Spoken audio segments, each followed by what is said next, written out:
Ladies and gentlemen, welcome to episode 211 of the It's Obvious podcast. My name's GarrettDrake. I'm joined in person by Jacob Alka. Preston is too busy to join us, unfortunately. We continue to miss him. But Jacob, you and I are together. We just had a delicious pizza from Antico. Margarita pizza, to be exact, with pepperonis added. How'd you feel about it? It was very good. Probably one of the best pizzas I've ever had. Yeah, same for me, man. Every time I have Antico, it's something special, for sure. It's an objectively delicious pizza, I'd say. Very good.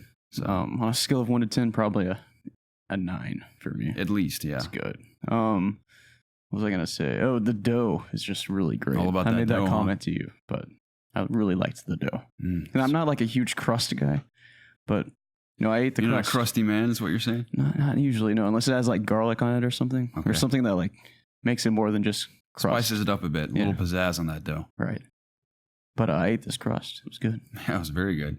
You did leave a couple bites behind. I did, but I was mostly just full. Okay. I would have eaten those for you. Well, you didn't, so. I thought you wanted them. And by the time I realized they were there, I'd thrown them away. So it was great, though. I'm glad we could finally have that date. Yeah. Yeah, I canceled on you once, and then I think the other week we just forgot or something. Yeah, I don't know. I think we slept in too long. Can't remember. But we did go out.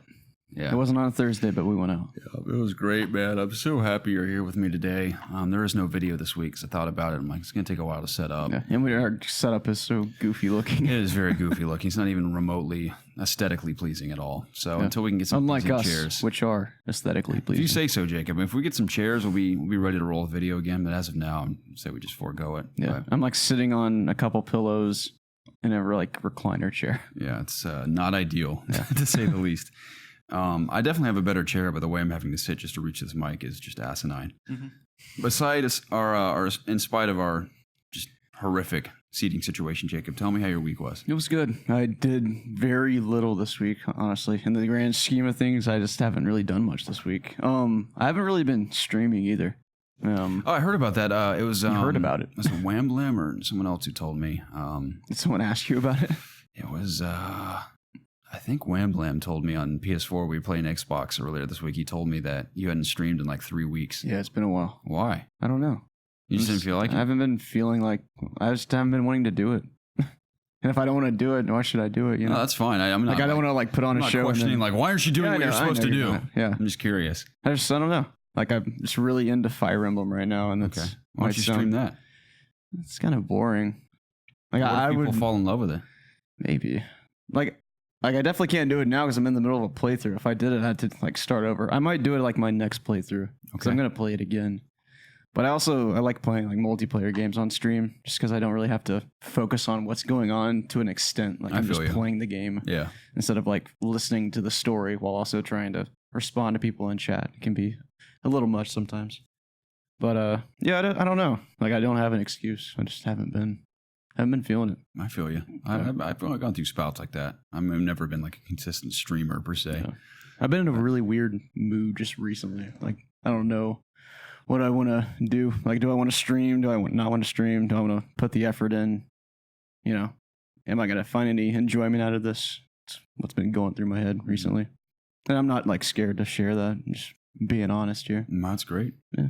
And I always, of course, I appreciate all the people that supported me and, whether it was just a follow or a like on the channel or, you actually donated stars, which are just bits on Twitch. That's all appreciated, So I do intend to stream again. I'm just, I don't have an expected return date yet. Okay. Maybe next week, maybe the week after. Maybe we'll see. 10 years from now. Maybe. I wouldn't say that long, but yeah, it'll be soon. Because I do miss streaming Apex. That is fun. And definitely when the solo's coming out, it's actually this week when this podcast is going out. That sounds pretty streamable, if you ask me. Yeah. I played Apex. I can't sit there and bitch at teammates because it'll just be my fault if I die. Yeah. Yeah, I was whining about a teammate in Hunt earlier who was just stuck to my back like a leech. And I kept telling him, I was like, dude, you can't stick this close to me. It's going to get us both killed. And he just wouldn't listen to me. And finally, he got killed so many times. I had to revive him so many times that he couldn't get back up. And I was actually relieved. Actually, it was easier for me. There's a limit to how many times you can revive someone? Yeah, because you have health chunks, and every time you die, one of your health chunks is completely eliminated. Can you replenish them? You can I don't know if you can replace health chunks per se. I know you're fully healed when you banish a boss, for example. But he had died so many times I couldn't revive him anymore, and I was actually relieved. It was easier to fight 2-on-1, like me versus 2 other guys, than him actually following me around because he was giving me away every 5 seconds. He was so loud. Yeah. So going back to the health, are the health chunks like only one is active at a time? No, they're all active. They're all different sizes and stuff. Okay. It's really complicated to explain, but just imagine. Is it like 4 quarters? Basically. Okay. But they're all like, there's like little ones and larger ones. It depends on how you like, what tier hunter you have and like how you outfit them and stuff. But yeah, so you can lose health permanently if you die too many times. But gotcha. That also determines how many times you can be revived. For example, if you have like 4 health chunks, you can be revived up to 4 times, I believe. So yeah, but that was frustrating. So I like solo events. Hunt has a solo mode with quick play, but I don't like it as much as like classic Hunt Showdown. But speaking of Apex, Jacob, I played on 3 different platforms this week. 3 platforms? Played on PC, Xbox, and PS4 with different people. You're just bouncing around. Yeah, it ran incredibly well on PS4 Pro. Like I couldn't even believe how well it was running on console and PS4 Pro. Xbox struggles. I didn't realize how much Xbox struggles until I played it on PS4. You have the regular Xbox, right? Yeah, OG Xbox One. Yeah, the classic footstool. Yeah.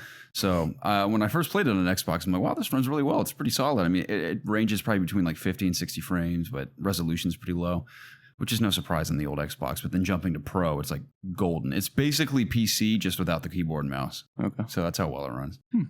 So I played with Wham Blam on PS4. I played with Marble Chicken and Zach last night on PS4. On Xbox. Okay. So who did you play with on PC? You said you played on PC. I can't remember. It was no one in particular. I think I just played by myself on PC. Why did you feel the need to go back to PC just to play? Just because, yeah. It's always infinitely better on PC, but we need to get back to playing again. Like we haven't had like one night where we really just play a long time. I know. Like usually when I play Apex, it's in like 2 or 3 hour chunks. Yeah. What are you doing tomorrow night? Well, you said you're going to go to a soccer game. Right? I am. I imagine I'm not going to be gone all night. I think on Sundays games are pretty early in the evening or in the afternoons.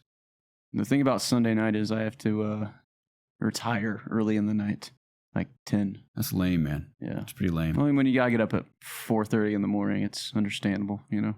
Yeah, whatever. You got to make sacrifices to feel rested. I get that. Unfortunately. Especially when you're driving around that much. Yeah. Like, dude, I have to get sleep or I'm going to fall asleep behind the wheel. Yeah. Like, I don't want to do that. I've come dangerously close to doing that a couple times myself. It's horrifying. Mm-hmm. It's just awful, too. I hate sleeping. Like, of course, I like to sleep because it feels good to sleep because your body needs it. But I wish we didn't have to do it. Me too. It's so annoying. Yeah, I've always been envious of the vampires in Twilight, where they never sleep at all. Mm-hmm. I'm like, I wish I had that power. I know. Get so much more done. I think we just have to go up to Seattle and then they'll bite us. We just have to go out in the woods. Right, yeah, up into Forks, Washington, where they hang out. Yeah. Just have them nibble on us a little bit and we'll have to That's why everyone likes Washington so much. We'll sparkle in the sunlight, which is a little embarrassing, and our souls will also be damned to hell. Mm-hmm. So I think that's not quite a fair trade-off for lack of sleep. Because I do like the sun and I do like beach. And I also do cherish my soul. Yes. So, and I like being warm. I think I'll deal with having to sleep instead. Okay. So I took an incredible nap yesterday. I rarely take naps these days. I don't take them at all. I had a whole day off because I woke up really early after not sleeping very long. And I did some stuff around the apartment. Then I went to work out. And by the time I got back from the gym and eating, I was like, man, I could snooze right now. Snooze for a solid 3 hours. It was great. That's the best feeling when you know you have nothing going on. You're like, I can just sleep in the middle of the day and have no consequences. Yeah. Something you couldn't do for a while, I imagine. No, it was back our first half of this year. Seemed like you were always on the move. That's what I fantasized about all those 6 months for us. Yeah. Incredibly busy. I was like, man, I can't wait for the day where I can just sleep whenever I feel like it. Right. Yesterday was one of those days. Well, I'm happy for you. Fulfilled that fantasy. Yeah. So, yeah, all I did this week was play a crap ton of Hunt Showdown for a couple of reasons. One, I had the time to play, which I was thankful for. But secondly, because I found out from a announcement from Crytek that on the 27th when the 1.0 version launches, whatever rank you're at, for example, I'm currently a rank 67 Prestige 1. 67, yeah.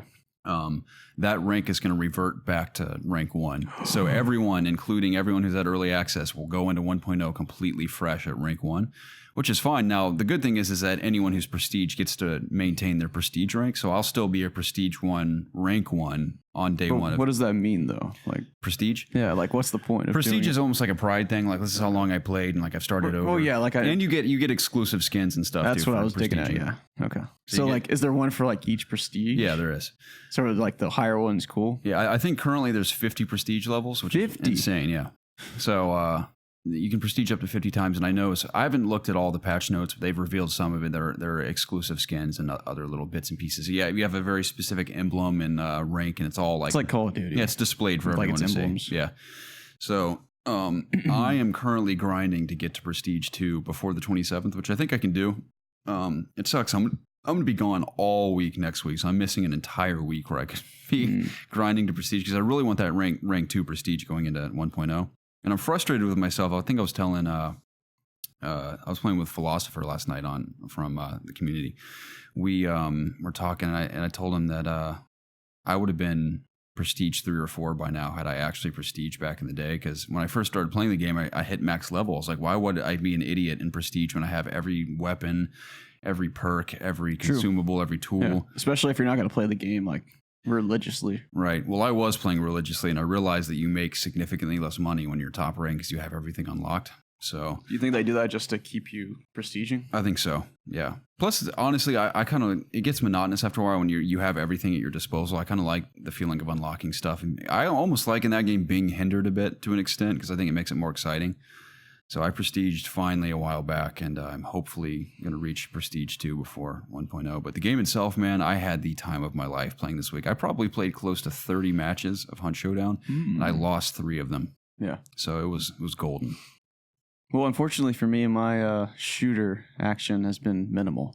Maybe I have that Fire Emblem, right? I have I can't stop playing it. I know I keep saying that, but it's very true. And it's all I've been thinking about too. It's getting bad. I'm helplessly addicted to it. But I did play a little bit of Apex this week, which is what I was getting at, and it's gotten to the point where I'm only getting on just to knock out some daily challenges. Like I'll play an hour or if that, and just knock out some challenges to keep progressing my battle pass because I do want to like max it out because I know I'm going to be back on Apex right when I'm done, playing Fire Emblem all this time, but. Apex is fun, of course. You gonna dabble in that solo mode? Oh yeah. New solo mode got announced I think it was Tuesday or something. But yeah, should be launching the day after this goes up. If this is gonna go up Monday, right? Correct. Yeah. So Tuesday, and yeah, I don't know how it's gonna turn out. I mean, I think a lot of the players are gonna be choosing just a couple characters because some are better than others, presumably, like Wraith and. What's the other one? Pathfinder. Mm-hmm. Dude, his grapple is just it's kind of overpowered because you can just get height advantage on anyone at any time, and it's not unfair, I guess, because anyone can play him, but especially in the solo mode, I can just imagine a bunch of people just swinging around all over the place because not only is it a good thing to do just for height advantage, but it's also just fun. I love playing Pathfinder for that reason alone. But yeah, Apex is of course still fun. Waiting for some more content. With the solo event, there's going to be some new skins that come out and like some special challenges or something. I don't know the details, but they previewed a couple of them on Instagram. One for Pathfinder and one for Wraith. So I'm excited to get those. I always like new cosmetics that aren't necessarily just tied to the store. I get that. They've actually been doing some interesting stuff with the store. Like they're trying to do like discounts for skins and stuff. I don't know if you've checked it out at all, but it's actually kind of tempted me to kind of buy some. I haven't yet, but it's definitely like intriguing me to see like a discount where it's not $18 to get a skin. Yeah. Is it really $18? Yeah. For one skin? Yeah, it's like 1,800 currency. That's wild. Oh, well, how much is that? 100 currency is $1. Wait. Yeah. That's wild. Yeah. So, but you can only, like, you can't buy 1,800. You have to buy 2,000. So you got to spend $20. Man, that's expensive, man. Unless you're a premier. Raking in the dough, I imagine. Probably not as much as like a game like Fortnite does, but yeah. I'm sure it's probably EA's most profitable game right now, maybe besides FIFA. Who knows? And did you hear about that they canceled the coverage of the X Games Apex tournament on ABC and ESPN because of the recent shootings? I did see that. Yeah, that was a big headline last couple days, which is understandable. I mean, I me as a person, I can separate video games from actual real life catastrophes. Yeah. But I get that some other people From a PR can't. standpoint, I guess I get it. Yeah, and it's like ESPN's really new to like showing video game stuff, so I get it. They're kind of easing into it, but it is cool just to see ESPN and like other outlets or venues, whatnot, just adopting esports in general. It's cool to see, Yeah. especially on like actual cable TV. But yeah, besides Fire Emblem, just been still grinding that. It's hard to really talk about the game without spoiling lots of stuff. So I guess I won't really talk about it. Just there's a lot of the last few days I went through some decisions that really changed like how the game would play out. That kind of stuff and these kind of games always excite me. So, and like I made a save to go back to that choice if I want to keep playing my same playthrough but go down a different route, perhaps. So yeah. And then I still have to play the 2 other factions because if they're anywhere near as good as this one has been, then I know I'm going to enjoy it, and it's probably going to be well over my most played Switch game if I follow through with that. Because I think on Octopath, it goes Legend of Zelda Breath of the Wild had like around 105 hours, then Octopath is around 100, and right now in this I think I'm like 60. So I put a lot of time into it already. But I know others, especially in the community, have like beaten one playthrough already. They're working their way through their next. So I'm trying to catch up. But I've definitely put a good dent into the game and just went through that time jump. So a lot of cool stuff just happened. And I mean, I was playing it a little bit before we started recording the podcast. And, I want to play it right now.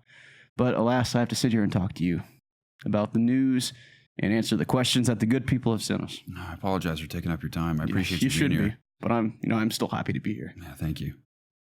Nothing really, I guess.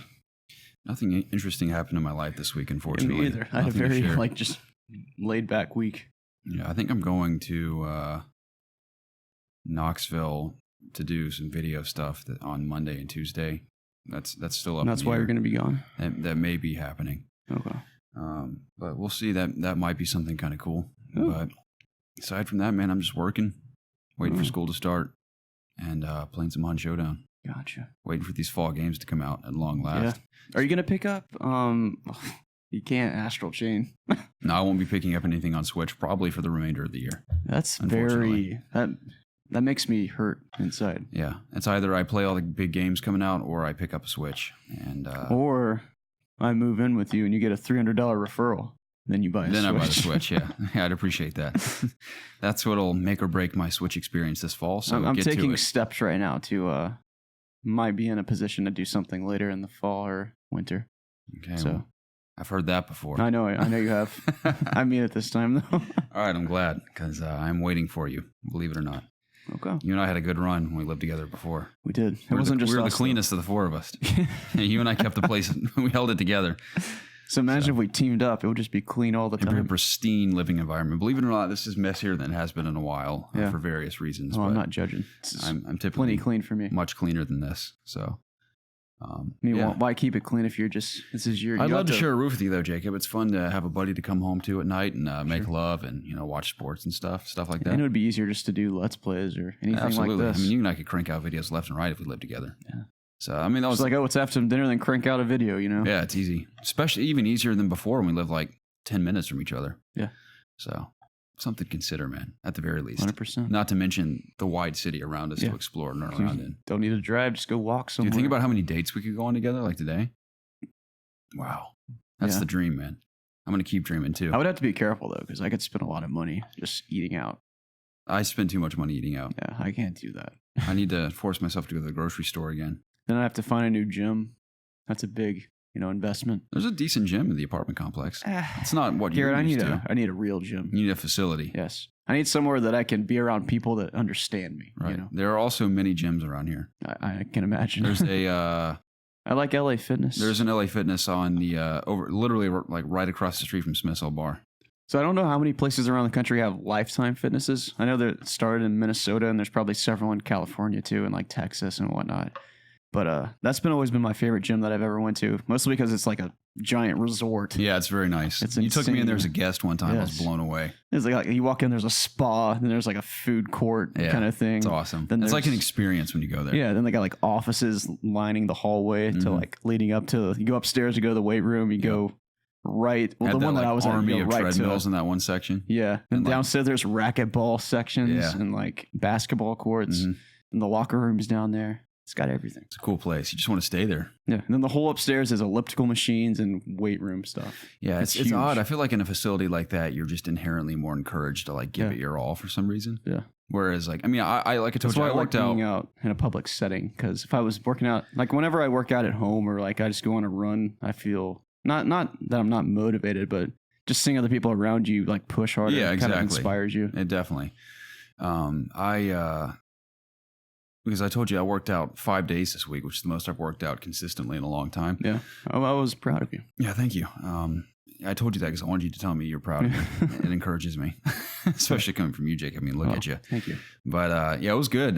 But also, it's similar to when I'm in that gym here. More often than not, I'm just totally by myself, and it's pretty small. So it does take every ounce of my willpower to go in there every day. But you always feel better like when you leave. Definitely, yeah. Not only like day to day, but like by the end of the week, I'm like, wow, I like really accomplished a lot like with exercise this week. Mm-hmm. So. Yeah, I would typically just go in there and do like whatever regimen I had that day and then run a mile or two. Mm-hmm. So it felt really good. And I feel great having done that. I'm going to continue it as often as I can. And what's funny is like the days where I don't want to work out the most are usually the days that I get the best workouts, right? Like I have the best feeling when I leave. Definitely. So. Yeah, I've never been disappointed in myself for working out anytime. So especially if you walk out when you're sweating, you know you did a good job. Definitely. And then I feel even better at night when I'm like, I want to sit down and play a game tonight, especially after I've worked out and stuff. I'm like, I feel like I deserve this because I accomplished something today. I've worked hard today. I'm just going to sit down and just enjoy myself. Yeah. So it was a good week as far as exercise and games are concerned. I got the best of both worlds. So well, I'm happy. I'm happy for you. Yeah. It seems like you had a nice, easygoing week. I did. For the most part. I did. This week's going to be a little busier, but leading into the it's not always a bad thing. The final several months of my career at Savannah College of Art and Design. So I still have no idea what I'm doing for my thesis film. Yeah. It can be anything. It just has to be a short film that's less than 10 minutes. It can be narrative. It can be documentary. It can be any genre. But I am just not inspired at all, and I don't know why that is. It's not a good feeling. I have no idea what I want to do. I think the problem is that when you're presented with an option contains that much freedom, it's almost harder to choose. Yeah, I guess you got to think about like what really excites you and what you want to make. I got to be honest. I'm not a lazy man. I've certainly had lazy periods in my life, but overall I've never been a lazy person, especially when it comes to my work. And when I say that I'm not going to pour my soul into my thesis film, it isn't because I'm lazy. It's just because I don't care. Yeah.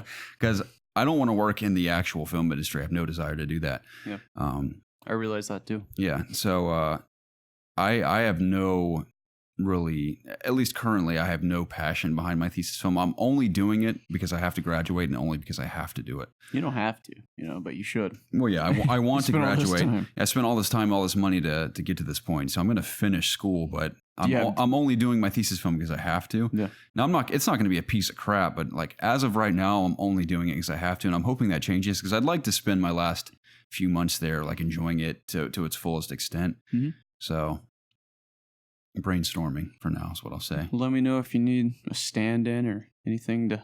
I'd love for you to be a part help of out. it. Just let me know. It's going to be the bare minimum, though. I may go documentary because I think documentary, at least for me, feels like way less work than narrative-based projects. And you have to cast actors, and you have to schedule days, and you have to have a crew. I'd rather do everything myself. Explain the script. Yeah. No thanks. Anyway, fall is quickly approaching, Jacob.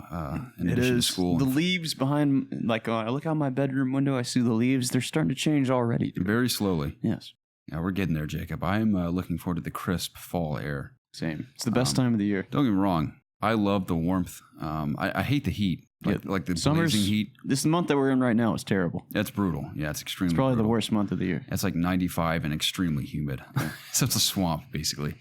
But 95 here, like the people that live in Florida know, but when it's 95, you think, oh, okay, that's a little hot, but it's not too bad. Here, it's so humid all the time, so it feels terrible. You just feel wet in the moment you walk outside. You walk outside, you're just you got a thin blanket of wetness on you right when you walk out. Yeah, it's pretty gross.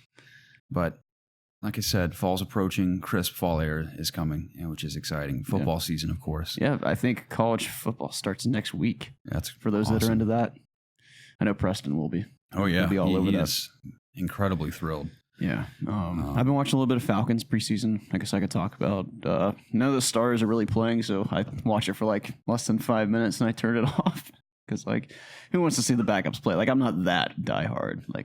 I'm never gonna see most of these guys play anyway, so why really pay attention? And the Falcons always lose in preseason anyway. So I guess that just proves that they have shitty backups. Shame. Yeah. We'll see No how- offense to the backups. We'll on see the how it pays Falcons. off for him this season. Yeah. I will be at Mercedes-Benz Stadium tomorrow with my buddy Evan to see a Atlanta United game, which is pretty exciting. I've only been to one when it was like that all-star game, whatever they played against some foreign country we went to.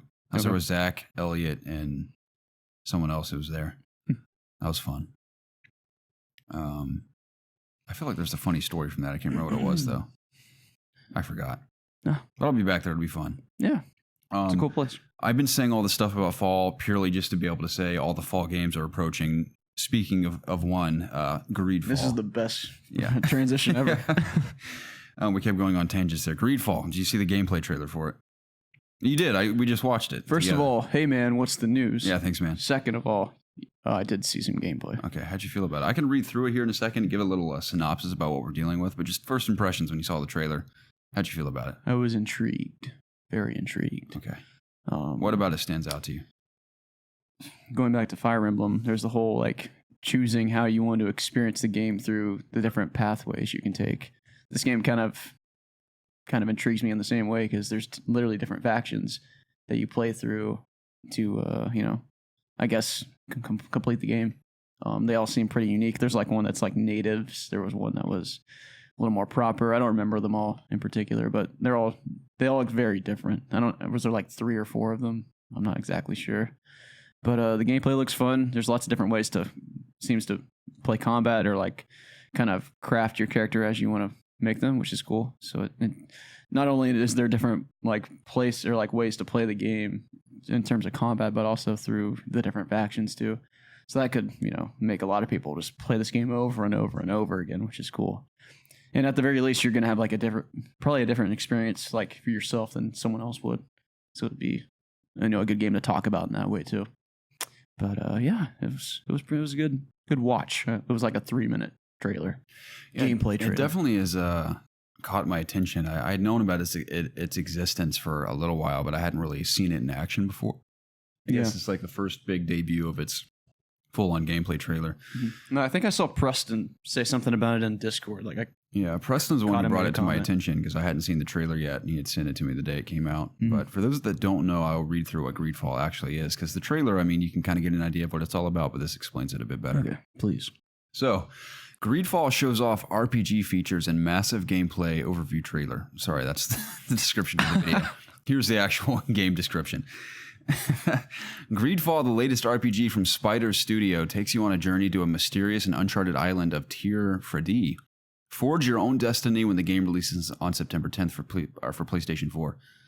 This is purely from a PlayStation channel, so I'm pretty sure it comes out on multiple platforms. But it says, in the new gameplay overview trailer, Spiders and Focus Home Interactive give you a tour of the numerous features that mark Greedfall as a core RPG with player choice at its heart.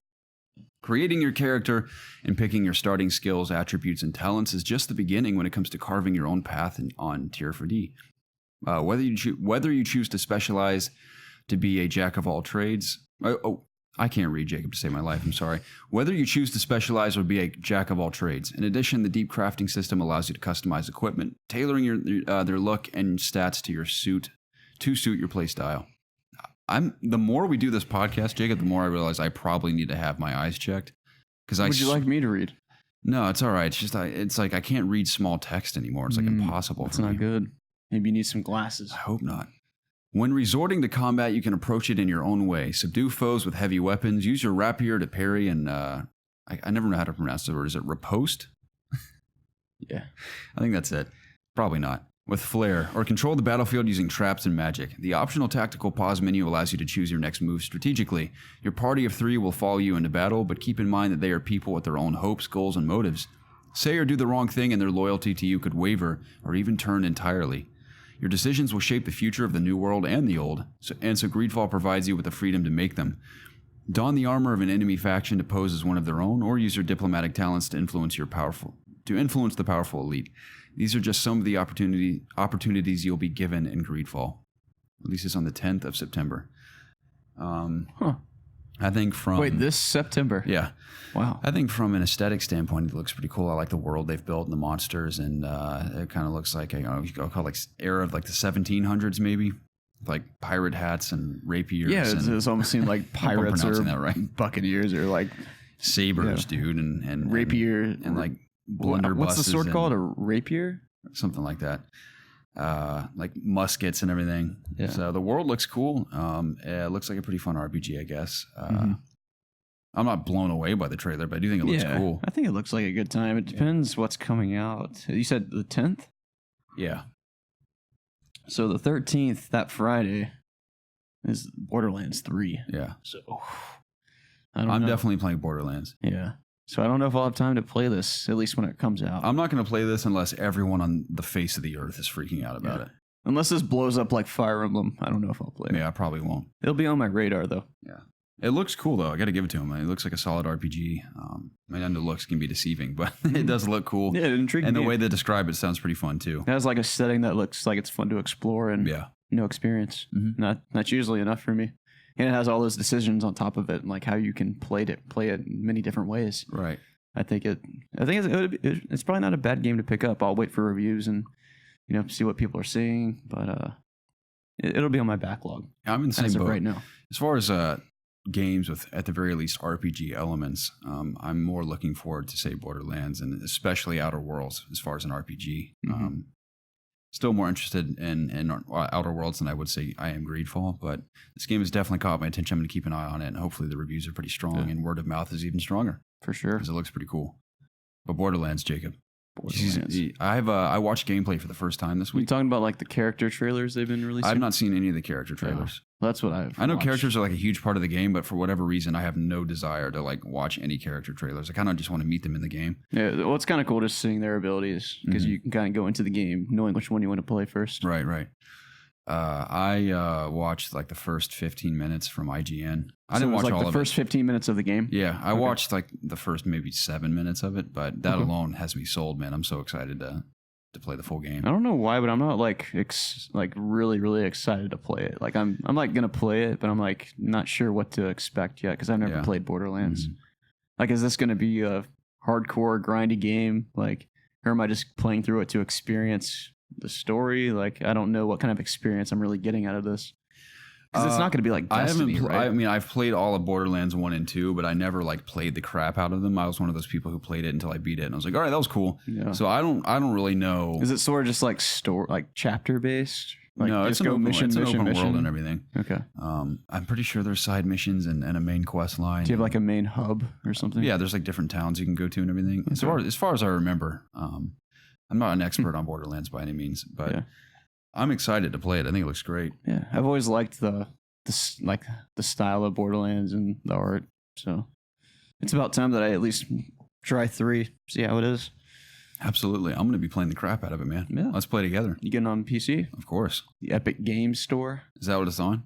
Exclusively? I think so. Okay. Yeah, that's fine. Yeah. I don't know if I've ever bought a game off Epic Games Store. I have. I don't think I have. I think I bought Metro on there. I did. As well as one other thing. I can't remember what it was. I don't know. But yeah, Borderlands, man, I am stoked. You want to know a little secret of mine? You know how like everyone gets all upset. So like people get upset about like, Steam versus Epic and all this bullshit. I kind of like I think it's just amusing when people get all upset because I just think it doesn't matter at the end of the day. And Steam used to be the same way that Epic is now, but obviously over time they made changes to the platform. It is what it is today. And I don't know, I just think it's all pretty amusing. It's like people aren't going to pay for a game because they don't agree with the platform. It's just funny to me. I'm sorry if that offends anyone, but I just find it amusing. I'm horrifically offended, Jacob. Are you? Yeah. You've ruined my day by saying that. No, I guess you got to unsubscribe now. I think we better move on before we start hitting each other. Yeah. So it'd be a futile attempt for me to hit you. I'm expecting break me in half. I'm expecting at least one DM from somebody. Okay. Tell me why I'm wrong. Okay. Well, Jacob, on a lighter note, Call of Duty's Ground War can supposedly host up to 100 players at some point. I heard that. That's pretty awesome. It is. Can you imagine 50 on 50 Call of Duty? That's even bigger than Battlefield. That's insane. Yeah. So the Ground War is basically like what is it? Just a big map with like mission-based objectives? It's all like the same game modes. It's just a larger player base. Yeah. For example, I think the standard ground war in Modern Warfare 2019 is 20 on 20. So what are you doing? But it can Ground War? support up to 100 players. It can be domination, it can be team deathmatch. Okay. There might be. I didn't know that. Okay. There might be ground war specific game modes that I'm unaware of, but primarily I think it's domination and. So do you have one life? Like, is this a BR? No. It's imagine team deathmatch just with more players. So just basically like what it is. Halo, Big team battle. Okay. Yeah, there's vehicles, there's tanks. I think there's like ATVs and there's like other like Jeeps or something you can drive in. I always really liked big team battle in Halo. I know it's off topic. I love big team battle in Halo. I think this ground war looks phenomenal in Modern Warfare, and I've heard the responses to it are pretty positive. People say like kill streaks come in 24/7, just like constantly. Yeah. Which it can be a bit a mess, harrowing, I imagine. But they said it was never completely overbearing. And what I love too about the map design in Modern Warfare is that it's not entirely lane based, but it's also about holding key points of the map, like high points or points of power, and that they said that comes into play significantly in ground war. Where, say, there's like a big building you can take control of, and just kind of hold down the fort, basically. So I love that. I think it's really cool. I like even in Halo and Big Team Battle, even their map design. There's always power points on maps, and I love having to like fight and take control of those. Yeah. So it sounds like a lot of fun to me, and I think that scale in Call of Duty, of course, is basically Battlefield. Yeah, and there's Call of Duty going to be mechanics. vehicles too. Like that's huge for Call of Duty. Yeah, I mean, they haven't had vehicles since World of War, and they also had them in Call of Duty 3, but I think it's been a while for a modern Call of Duty to have vehicles to that extent in a standard multiplayer match is pretty wild. Hopefully they're not too overpowered, and hopefully you can destroy them easily. I think you can. I think with like proper rocket launchers and stuff, you can take care of them. A lot of the rocket launchers lock on too, so it isn't that difficult. I've never loved vehicles in games anyway. Like even in Battlefield, I rarely got in vehicles. Yeah. I love their presence in Battlefield. Like they definitely belong there. But I've never been the guy to like, I want to fly a jet or I want to drive the tank. Like I couldn't care less about that. Yeah, it can be annoying to just get destroyed by a vehicle. I enjoy when someone on my team is good with those vehicles, like by all means. But if someone on the other team's controlling a vehicle and we can't kill it, that drives me insane. Yeah, like no one has like a rocket launcher or anything. Yeah, I can't remember which Call of Duty it was. Actually, it was ironically Modern Warfare 2. I remember attack helicopters were pretty rampant in that game, so I had one class specifically just to destroy those instantly. So whenever an attack helicopter would be spawned in as a kill streak and it killed me, I'd instantly switch to that class and blow it out of the sky almost instantly every time because there's like lock-on rocket launchers. So I'll probably do the same thing in this Call of Duty, but I'm glad that they confirmed that it can eventually support up to 100 players. I imagine they will do that at some point. I don't know if it'll be if that many players will be possible at launch, or if they're just developing maps to support those players later on. I don't know. I have no idea. But overall, man, Call of Duty is shaping up to be one heck of a shooter. Crossplay and different game modes and more intense campaign, new engine, different art style. So I was listening to someone talk about this game the other day. I think it's actually Game Informer, their podcast, because they have like a whole month of coverage because they have the cover story.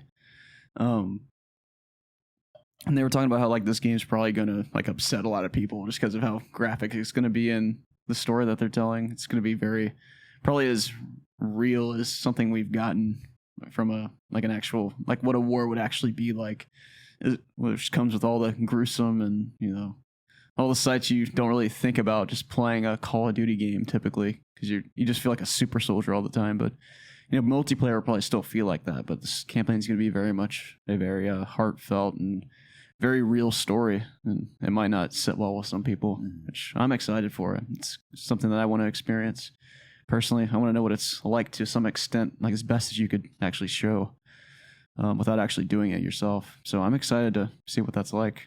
But I know, it's probably going to be like a interesting topic that outlets are, talking about like, this is too much. Like we didn't really need to go here. And, other people are just gonna be like, no, I enjoyed this. So it'll be interesting to see what the conversation is come this winter. It's funny how movies can get away with some just incredibly gruesome stuff, and no one will bat an eye, and then it happens in a game, and everyone's like, "What the hell?" Right. I think it might just be like the ratings thing. Like, well, I mean, like underage kids watch R-rated movies, and it doesn't seem to be that big of a deal. But like, if a young kid plays like this graphic Call of Duty game, it'll probably be a big deal for some reason. I don't understand why. I guess you don't want your kids like seeing that content, but like, why are they watching movies too? Mm-hmm. I don't know. Like, that's just assuming that everyone can't take in the context of something and then just leave it in its own context and just having that experience, not doing anything with it. But we're getting into a whole different other discussion, which I don't want to get into right now. I understand, Jacob. Because this is a video game podcast. That it is. I mean, sometimes I'm sure that's questionable. Not a human psychological podcast. Yeah. I'm sure this being described as a video game podcast is a stretch at this point. Yeah. But it's mostly a video game podcast. Hey, we talk about movies and stuff. Yeah. Jacob. We talk about something. I don't know what we talk about sometimes, but we talk. Yeah, we do. This is a talking podcast. Talk about feces, talk about food, talk about each other. Talk about coffee. Talk about life. Talk about Fire Emblem. A little bit of everything. Speaking of random conversations, I know this is probably insane to consider, but we'd probably jump into community questions because news was not entirely noteworthy this week. It was pretty shallow. Yeah, that's fine with me because that's my favorite part of the show. Me too. Yeah, we can get through quite a handful today. So, ladies and gentlemen, and you may be shocked to think that we've already reached community questions this week, but not much happened this week in our lives, and news was pretty shallow, like I said. Yeah. So what we're saying is you're lucky to have a show with at all this week. So you're welcome. Well, I'm just glad we could do it, Jacob. At the end of the day, they should be thanking us. No, I don't think so. No, I do. We wouldn't have a show without them. You will never hear me even remotely utter that phrase in my life. You're right. So you're right. We appreciate you guys writing in, and thank you so much for the continued support with your questions that actually fuel, like I said, the latter half of this podcast. It doesn't end immediately after the news. There was a period when we first began, before we had community questions, where it would just end after the news. Oh, yeah. We'd do our intro, talk about the news, be like, all right, bye. Yeah. So we are thankful for each and every one of them. And if you guys want your questions read live on the show, you can reach us in one of three places. You can email us at ItsObviousGaming@gmail.com. You can tweet at us at @obvious_gaming, or submit your questions in the Ask IOG section of our Discord channel. And always include the hashtag AskIOG so that we know you want your questions read live on the podcast. Yes. Please use the hashtag. First one's coming from Dildo Swaggins. Oh, that's a great name. Dildo says, I've recently just got a 3DS XL, bit behind the curve, I know. Oh. I'm currently playing Pokemon Moon and Zelda Ocarina of Time. Is there any essential 3DS games I should play? Thanks, guys. Keep up the good work. Pokemon Sun and Moon are great. I love those games. Or I played Sun. So I guess I can't. No, wait, I did play Moon because it's the one with the Moon Legendary. Yeah. I think it was called Lunatic or something. I have no idea. What do I know about Pokemon anymore? I barely play it. But I am excited for the new one, by the way. So 3DS games. I've heard that Fire Emblem Awakening is very good, but I haven't played it myself. See, I owned a 3DS XL for a few months just to play Sun and Moon, and then I sold it back for money to buy something else at GameStop. Nice. Preston's done that a couple times. Yes, yeah, I've only done it once, but typically when I buy a console, I'll keep it. Yeah, but I think I looked at the library and I wasn't really interested in any of the other games. So I was just like, you know what? I'm just going to sell this back. And I don't remember what I bought with it. I think I might have traded in for like a PS4 or something. I don't know. It doesn't matter. But I don't know. I don't really know a lot of 3DS games, unfortunately. I know Mario Kart 8 is on it. Mm-hmm. And Smash Bros, the previous one. I don't know. I mean, anything Zelda or Mario or related, I would say play. There's a lot of Zelda games on it. I know that. I played Ocarina of Time on Preston's 2DS. So, I mean, same game, just on the different versions. Plays the same games. Yep. So, anything Zelda related, I mean, you already got that covered and got Pokemon covered. So, I don't know. There's lots of specifics Pokemon aside from like Ocarina of Time, Majora's Mask, Mario Kart, and even Pokemon Sun and Moon. So, you can play original Pokemon Red and Blue on that platform. You might be able to play it on the Switch too. Maybe. I don't know. I don't think you can actually. I wish I had a better answer for this question because I don't really play 3DS. So I don't know like all the games on there. Sorry there, bud. But it's just how the cookie crumbles sometimes. If you had a Switch, I could give you a lot of good suggestions. Because I love my Switch. It's actually sitting right here next to me.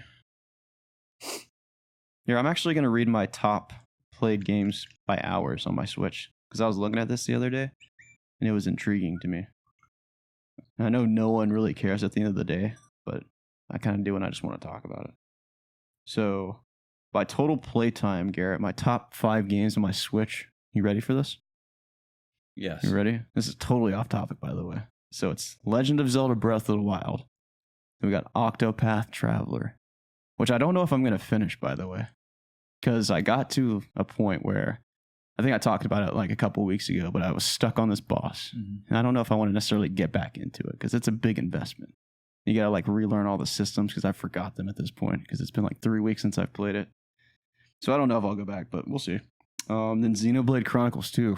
It's a good game. Looks really shitty on the Switch, but it's a good game. Then Fire Emblem, which I'm playing right now. Great game. And then Smash Bros. Number 5. But yeah. That's my top 5 played games. Thanks for watching, guys. We'll see you next week. Thanks for sharing, Jacob. Of course. That was so random. It's all right. I'm nearing 400 hours in Hunt Showdown. That's insane. It's the most That's I've good. played a game in a long time. I bet you I have more than... Oh, yeah, I have... How many hours do I have on Apex? It might be around that. And it's been out a lot less, a lot shorter than Hunt. There was a time where I played Apex every day for like 3 or 4 hours a day. Yeah.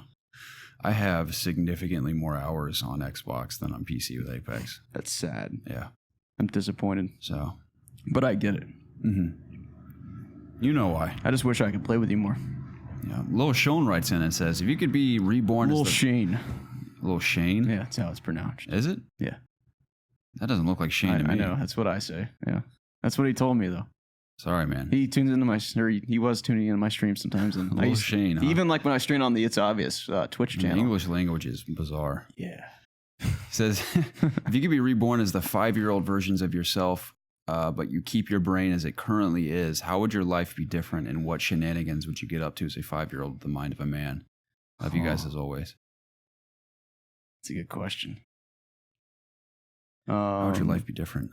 It's tricky because if you go back, I think naturally you'll feel compelled to want to alter decisions you made in your life. Yeah. But at the same time, I think about where I'm at now, and by the grace of God, my life isn't in shambles. So clearly, every decision I made led to this point, which I'm happy about. So of course, there are things I'm like, oh, I wish I would have done this differently, or approached this situation in a different way, or not done this or done that. It's easy to dwell on that stuff, but at the same time, I'm like, well, every decision I've ever made has led me to now. So if I'm not dead or horribly ill or missing a limb, I think I've done just fine for myself. So boring answer is I wouldn't change anything. But of course, when you go back, I feel like it'd be a huge temptation to change things. And like I said, I think a week or two ago, I wish I hadn't quit that internship at Brownsbridge on the first day when I was much younger. Yeah. That's one example. I wish I had not thrown up on my first grade crush, right? Elementary school crush, I should say. All over. So I wish I would have just gone to the bathroom instead. Yeah. That's something I would change. Yeah. I would not. I remember there were a couple times, like this one time I was at a birthday party. This kid in my karate class invited me over, he and all of his buddies. And all of us, we were like in 3rd grade, so we were all really young. We're all jumping on the trampoline, and this girl, it was like the little sister of one of the guys there, was just so annoying and like calling us names and like fat and ugly and losers and all these names. Because you guys were. Yeah, probably were. But to get back at her, I was just being a kid, and I was like, yeah, well, we're going to call you Four Eyes, because she had glasses. Good one. And she, of course, like went inside crying and Oh like my God. didn't know who I was, so she cried. What a baby. And complained. I remember the kid's mom came into his room like an hour later to like find out who it was. She's like, hey, did any of you call like Teresa Four Eyes? And we're all like, and she would like seemed really pissed. As a little kid, I'm like terrified of this lady I don't know. So we're all like dead silent, like, I don't know. She's like, okay, well, she's really upset. Whoever it was, you need to come apologize. So of course I didn't say anything. We drive home. My mom on the way home was like, did you call that girl Four Eyes? I was like, yes. Mom was like, that's not nice. I'm like, yeah, well, she was calling us a bunch of names too. So Everyone's such a little baby. I know. Maybe I wouldn't have called her Four Eyes. Grow up, little girl. Come on. I know. It's ridiculous. Get over it. There's a couple moments like that from my life. But Wait, what are you talking about? there was one moment where Preston and I won't say her name, but I remember her name. We were in 2nd grade. And this girl in my class approached Preston and I one day. We were bastards too for this. And she was like, I don't know why she told us this. I guess she just felt like she needed to talk to someone about it. She's like, hey, can can I tell you guys something? We're like, yeah. What's up? She's like, I have to wear diapers. And we're like, why? And she's like, I poop myself all the time. She's like, I poop my pants a lot. She's like, don't tell anyone. And of course, me and Preston instantly were like, everyone, so-and-so craps their You pants. said that? Yeah. Oh my God. Yeah, we were really mean. You guys are jerks. Yeah, we were. Maybe it wasn't us. Maybe it was someone else. I just remember being present for that. You jerk. I remember being there when she told whoever it was, at the very least. But one of the funniest things I've ever heard in my life to this day, this kid, Zach, in my second grade class, so my teacher, we were all sitting on the floor. My teacher was at like... Crisscross applesauce? Yep. My teacher was at the whiteboard teaching something. It was very, very quiet in the room. So it was me and this kid, Zach, sitting next to each other. And this girl who poops herself, infamous for that at this point, is sitting directly in front of us. Oh, no. And it was one of those situations. I feel bad because I think she had a condition where she couldn't help it. But I'll never forget sitting next to this kid, Zach, not thinking anything of what was going on. He nudges me. And I look over to him, and then he points at the girl in front of us. He like points at her butt, and she goes, "Look out. Don't make it mad." And when he said that to me, I lost it as a second grader, dude. I thought it was the funniest thing I'd ever heard in my life. Just rolling on the floor laughing. My teacher got so mad. So she heard it. And what I'm saying is that anytime I've been even remotely a bully, even verbally, I wouldn't do that.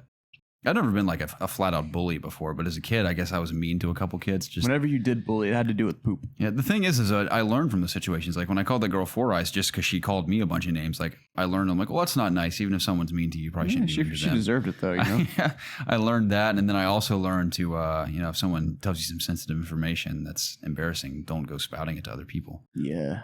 So granted, again, in my defense, I was a very young child, both these scenarios, but maybe I wouldn't do those things. Maybe she shouldn't have pooped, you know? Like, Maybe she should stop pooping. just told it, you know?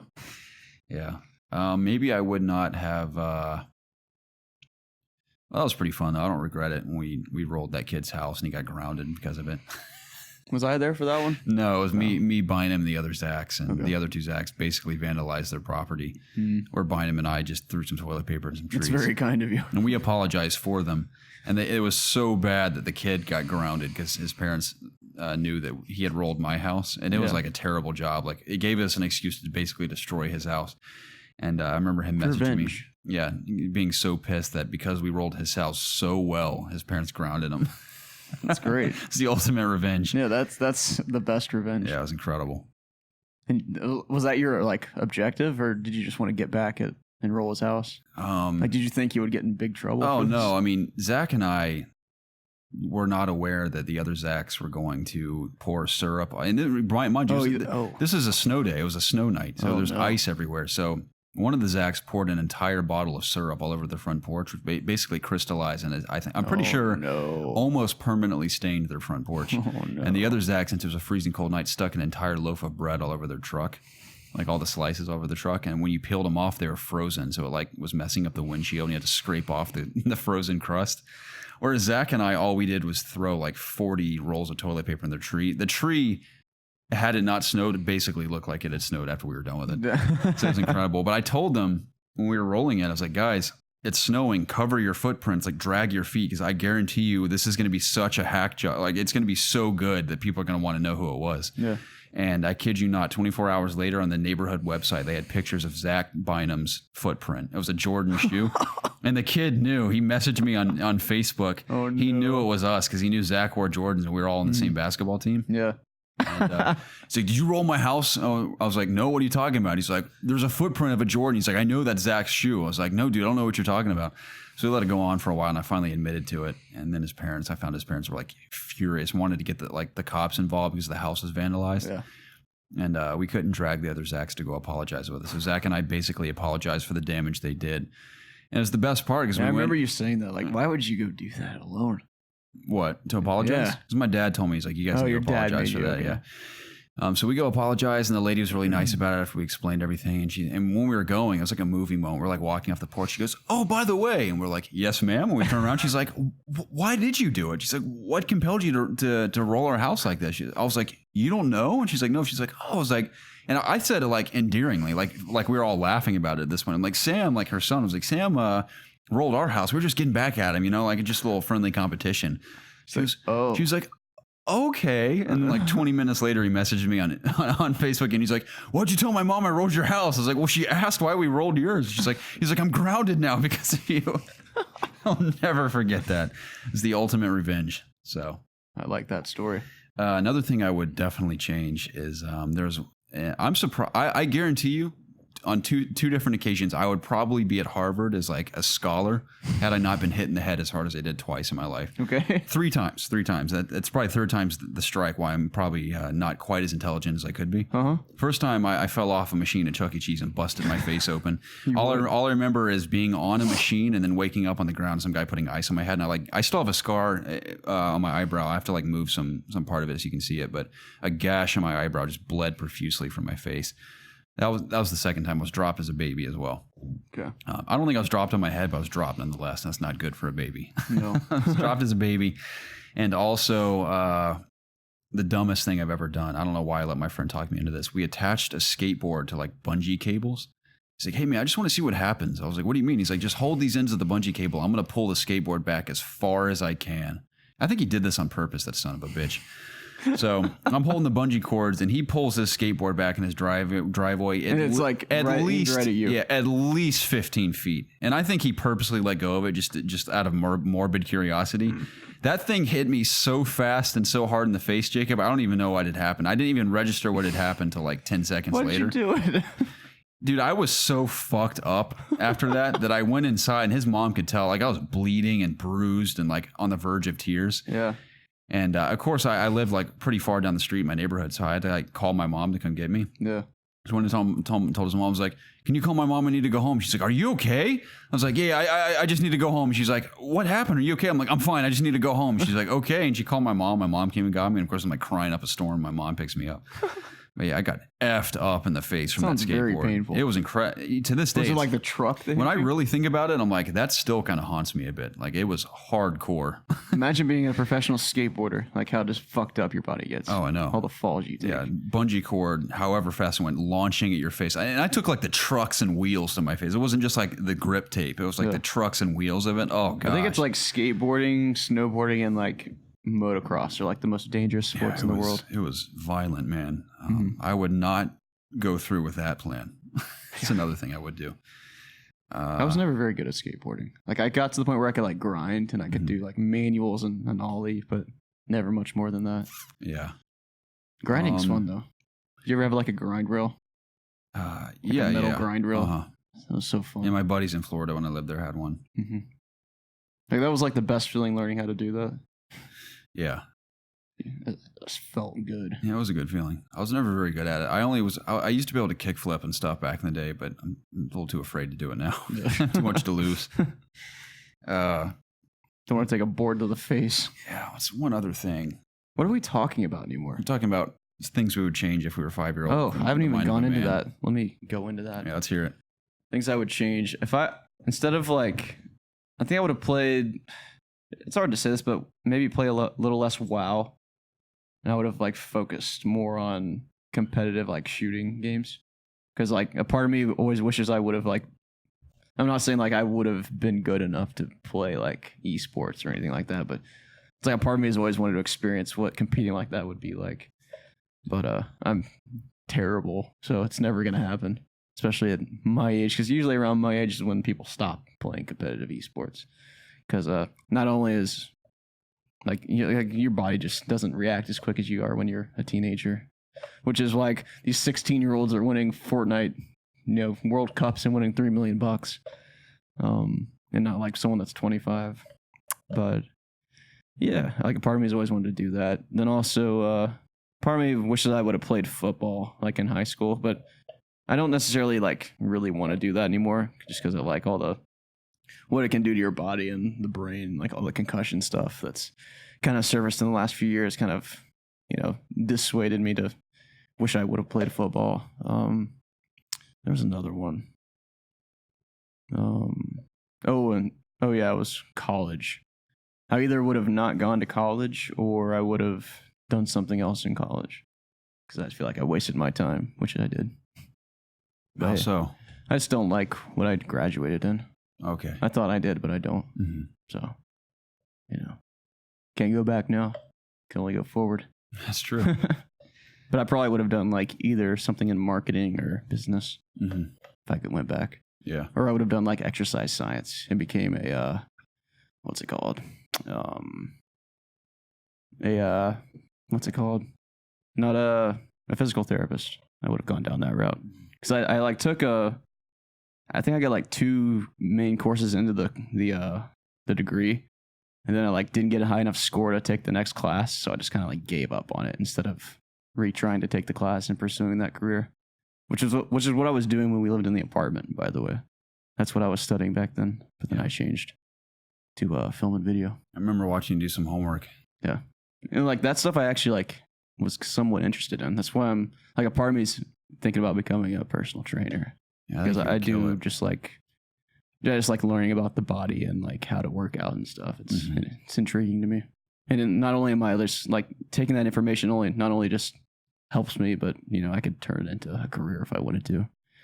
And I know how to train, so I could probably teach someone else how to train. You taught me how to train. The best shape I've ever been in my life was when we lived in that apartment in Duluth. It's really not that tough. You just gotta, you know, learn what to do and be motivated enough to consistently do it. Yeah. Which is the hardest part for everyone. Definitely. But so that was always, it was easy. Not only were you basically training me, but we were friends already. Yeah. We lived together, so it was super easy. Yeah, it wasn't like I was ordering you around. It's just like, this is what I'm doing. Yeah, I would just copy. You should do it too, you know? It's like, okay, Dad, I'll do that too. I'll do it like Daddy does it. And then I made us go out and run.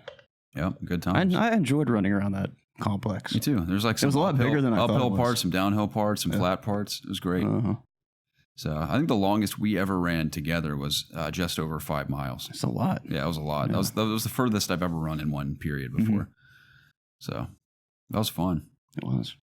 And maybe we'll have to do it again if I ever live in here with you. I would love that, Jacob. I know it's not as big though.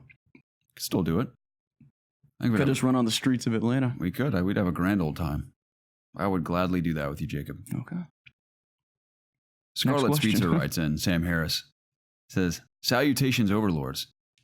I bring a controversial topic, but first I'll start by saying something unpopular. Okay. I play inverted. There, I said it. Got a problem? God, yeah. Didn't think so. All joshing aside, the reason I play inverted is that I believe the human head in games or FPS perspective is that akin to a camera. If I wanted to look up, I would tilt the head back, down. If I wanted to look up, I would tilt the head forward. That's my reasoning. Wait, what? I don't know. If I wanted to look up, I would tilt the head forward. It's too, I know what he's saying. It's hard to explain though. That's my reasoning. Don't know if that makes sense, but there it is. My question, do you play inverted? If not, tell me why. Also, now that my secret is out, what do you think of me? Am I stupid, crazy, insane, inane, ridiculous? Let me know. All the above. Yeah. P.S. I can't wait for you and the IOG to read and hear my newly revamped stories. I look forward to that too. I'm still waiting till Preston can join us because I think it's critical that we read our respective roles. Yes. Ourselves. Do we all have like lines and stuff? We do. Nice. So. Yeah. Sorry, Sam, not this week, but hopefully next week. Hopefully. No promises. Hopefully. I would like to have Preston back on. Yeah, we all miss him terribly. The fact that you play inverted, it's definitely like, of course it's not weird. It's uncommon, I think, for a lot of people, by a lot of people's standard today. I've never played inverted. I think I might have used to when I played old racing games when I was little growing up, like on my PS2. But I think, especially, like I don't play inverted at all anymore. It just doesn't feel natural to me. But I do understand why people do it, because like it makes sense. Like you pull back on the Joy-Con, or not the Joy-Con, just the joystick, and you look up, right? Then if you push forward, you look down. But I like the opposite. So it just feels more natural. Because like I feel like I'm controlling... I don't think of it as like I'm controlling the head of a person. I just controlling the movement. And if I want to go straight, I'll point up. You know, if I want to go backwards, you know, I'll go left. Or I don't know if that's a good example, but yeah, I'm capable of playing inverted. It would take me some getting used to, of course. But I played inverted back on PS1 for the first Medal of Honor game. So I'm familiar with what that feels like. If I was forced to play inverted, I could get used to it, but I do prefer just to play normal. It'd be tough. Like playing a first-person shooter inverted, I don't think I could do that. Like it's already ingrained into my mind what I should do. I don't know if I could relearn how to do that because I've already trained my brain. Yep. So I think that would be the one that would be the hardest is first person or an FPS or like even a cover-based shooter, anything like that. Just because because they have to be like so fast-paced decision making, especially in like a game like COD or Apex or something. you need to have your head on a swivel and trying to relearn while trying to also be alert and win gunfights. Like that could be tough. Definitely. But if you're playing like anything else, like a driving game, you could eventually just get used to it again. Mm-hmm. But yeah, that'd be hard to relearn. It's tricky. And I don't have a desire to play inverted. So I don't think like no one's like going out and looking to change how they play. Like either you learn how to play one way or you play another way. Yeah, I know Colin Moriarty plays inverted. Yeah, he's a freak. Fribes from the community plays inverted. Also a freak, but he's a good dude.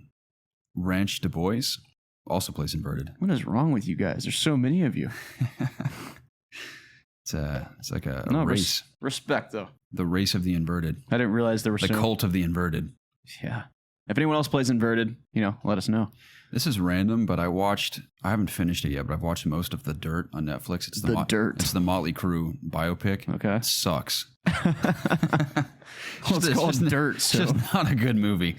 I can see why I wound up on streaming services. I think the cast, they're all talented actors. Like the guy who played Ramsay Bolton from Game of Thrones as Mick Mars. A guy that people say I look like all the time. I can't remember his name, plays Nikki Sixx.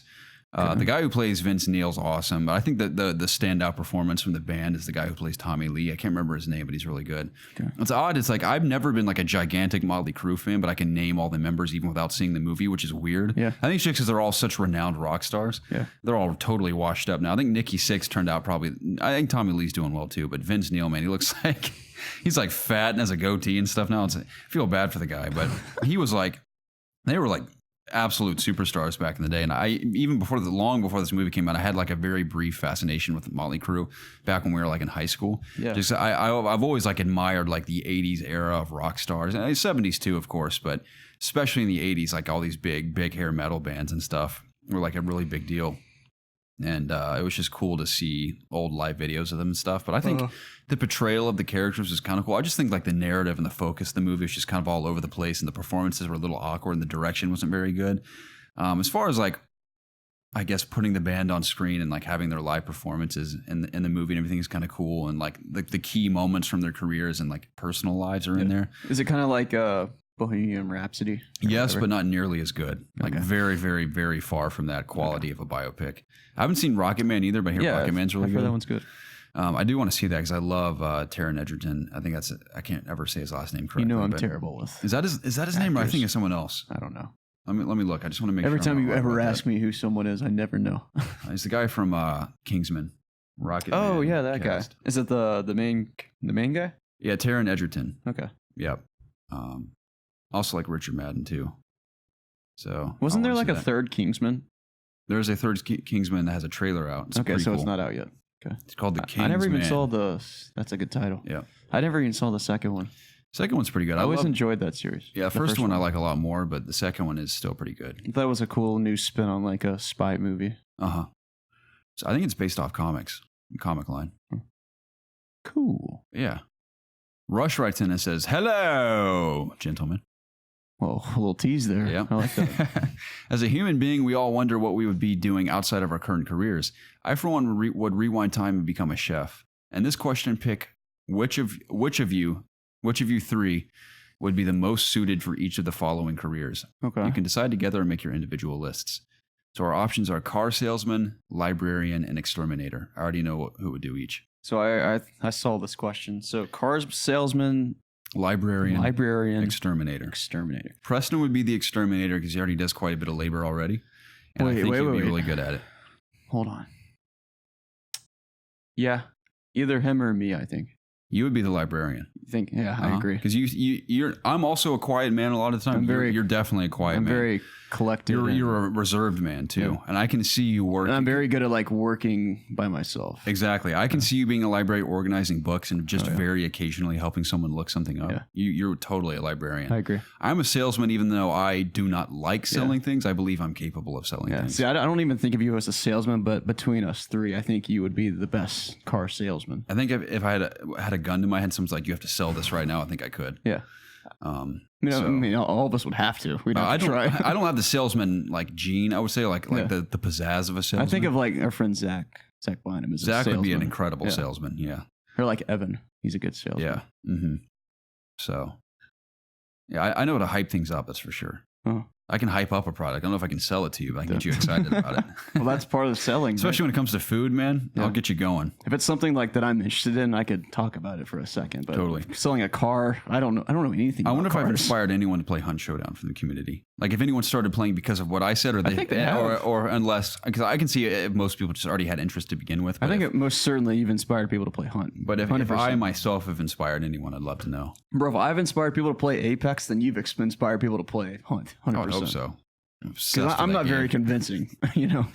Every time I play that game, man, it's just an incredible experience. So. Yeah, I believe it. One of these days, I'm going to join you. One of these days. I really think you and I would have a good time. Gigantic learning curve, but I think that's what I'm scared of. Give it a few matches, you'd be into it. What else we got? Give me a Switch question. Does anyone want to talk about Fire Emblem? Anyone at all? Because that's all I want to talk about. Well, how about this, Jacob? Oakley Fire 23 writes in and says, "What are your hopes and dreams for Season 7 of the Clone Wars?" Clone Wars. So is that... Oh, yeah, that was announced at... What was it? That was announced over a year ago, I think. Was it D23? Something like that. I can't remember. Star Wars Celebration, maybe. Yeah. So where did it leave off? I think maybe back in April it was announced. I can't remember. Do you remember what it left off at? I gotta be honest, man. It? I'm sorry. I am not caught up on the Clone Wars. I don't even think Zach Bynum might be caught up. Let me call him real quick. I watched all the ones on Netflix, Garrett, but I don't know if those were all the ones that were released. I remember watching the Darth Maul ones that were really cool. I've seen the first 2 seasons all the way through, but nothing else. I've seen highlights from other seasons, like all the cool fights and big character moments, but never all the way through. I've seen a lot of the Star Wars Rebels too. Gotcha. If he picks up, let him know he's on the podcast. I don't think he will. I think he's probably at work today. Almost guaranteed he's at work. I think Zach, he might be caught up, but I'm going to call him too. What I do know is that I know Darth Maul was, spoiler alert, killed by Obi-Wan, old Ben. Was that in Clone Wars? That was Clone Wars. What about, because isn't he in Rebels? In Rebels? Yeah. I don't think so. I think Darth Maul is... Oh, wait, I'm thinking Rebels. In Rebels, Darth Maul was killed. I'm pretty sure, yeah. That's what I meant. Who's he killed? Is he Old Ben kills him, yeah. When does Rebels take place? Before New Hope? New Hope? Yeah, it does. Okay. So I think as far as I know, that's the most recent big thing that happened. So Clone Wars, I don't know what they would do. Uh-huh. I mean, I love the Clone Wars series from what I've seen.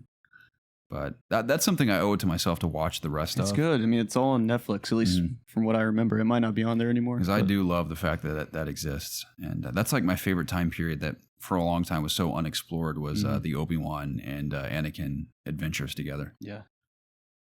So I'd love a show of Qui-Gon and Obi-Wan, frankly. All their adventures prior to Phantom Menace. Yeah. When Obi-Wan's like a kid and stuff. That'd be awesome. I agree. I'm calling him too just to have 2 missed calls from us. If he picks up, he's going to be like, "What do you want? I'm working." Why the hell are you calling me? He's not picking up, is he? No. He's a busy man. He's probably bellhopping some celebrity right now. Probably. Like Michael Vick. Yeah, he met the Millie Bobby Brown once at that hotel. I know a lot of celebrities frequent that Ritz. I know Chris Pratt's been there. A bunch of athletes have been there. That's kind of cool. I would be getting a lot of autographs if I could. I'm not much of an autograph man. I mean, you have their signature. What then?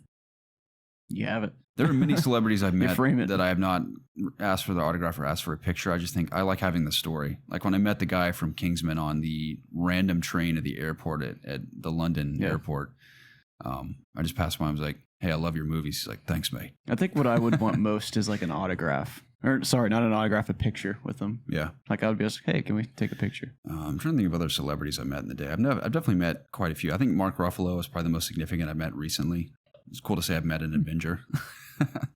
The Hulk, nonetheless. Professor Hulk. I remember when we met, was it Danny at my first Ask Alexandria show? Was it Danny or was it? Yeah. That was before they were like really big. Yeah. And I remember he was on the corner of the Masquerade on the phone and we approached him. He was like, he's "Hey, probably like, "Damn guys." it, I was trying to hide from these people." He was smoking a cigarette. And I remember we talked to him for a while and then Zach McDearmont had a friend, that girl who had hooked up with him or something like years prior. Yeah. He's like, "My friend wants to talk to you on the phone." He's like, "All right, I'll talk to her." So she's talking to him on speaker, like, you remember that night we like hung out in the city and like blah, blah, blah. He's like, I'm sorry. He's like, I don't remember any of that. He's like, I was probably completely wasted. I was on something. That was pretty funny. That was a funny encounter. I mean, the vocalist from the Ghost Inside isn't a celebrity by any means, but that, as far as like people that are even remotely well known, that's probably the most interesting encounter I've had. I've met many, many athletes. I met Dante Culpepper once. I met what's his name from the Hawks, famous Hawks player from back in the day. Still works for the Hawks. No, still plays for them. No, back in the day, like Zaza Pachulia. No, Zaza Pachulia. What's his name? This could be anyone. Dominic Wilkins. That's his name. Really? I met him. Yeah. Oh, really? His hand was like bigger than my head. I imagine. Yeah. one of the greats. Yeah, I met that guy. I met. When did you meet him? I met Dwight Howard when he played for the Orlando Magic. He was walking out of a movie theater with his girlfriend in Orlando. He fell off the deep end, I think, as far as I know. I think he's like an analyst now or something. I don't know what he does. Seems to be doing okay. He had a disappointing career, I think. Big time. It's like he was so big, like he thought he was going to be one of the greats, but he just never got it done. Yeah, I don't know. You know? I can't remember everyone I've met. I'm not much of an NBA guy, but I'm excited to watch some games this coming year with like Kawhi Leonard and LA Clippers now. I'd love to go to a Hawks game again. I haven't been to. They got some. They revamped State Farm Arena. It wasn't like completely. It's called State Farm Arena. Yeah, it's not Phillips Arena anymore. Are you kidding me? No, I didn't know that. Yeah. The interior. It says State Farm Arena. Yeah, they've reconstructed the entirety of the interior. So I'm interested to see it now. I hear it's pretty cool. Yeah, I haven't been in there since we went on those field trips. Yeah, in high school. That was so much fun, man. I always loved that field trip every year. Mm-hmm. It's a lot of fun. Yeah, I've never been too big on the Hawks. I've always been the Braves, Falcons kind of guy. Yeah, Atlanta United tomorrow. Georgia Bulldogs. I'd love to go to a Braves game. I love SunTrust Park. I've only been once. I really want to go back there. I've been there once for a concert and once to go to the Battery. That's right. it. And I've never been to a baseball game. When they're actually having a really good year, by the way. Hey, I've heard that the Braves are doing really well. Mm-hmm. You kept up with the Braves for a while. I did. I haven't watched a single game the last couple of years, but I do like follow them on Twitter and I watch the highlights and I like a post if they hit a home run or something because I still like watching the highlights. And, if they get into the playoffs and they do well, I'll definitely watch some games. As a bandwagon fan, I am, I guess. But I've always liked the Braves, so it's not necessarily a bandwagon situation. Looking up some new questions. Yeah, I got a couple more we can get through here. Okay. What time is it? It is 3:00. Okay, we got time.